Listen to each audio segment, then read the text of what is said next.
Yo, good day mga viewers. Bigla ang nagkayayaan lang to.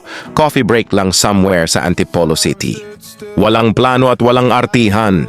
Kaya dinala ko ang mga kasama ko sa Ahon Coffee.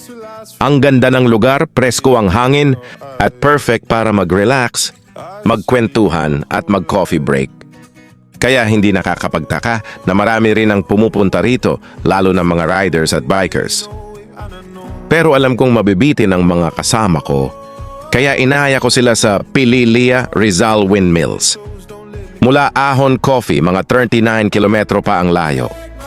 Pero sulit ang biyahe dahil walang naging traffic. Pagdating namin sa Pilillia Windmills, ibang klase ang vibe dito.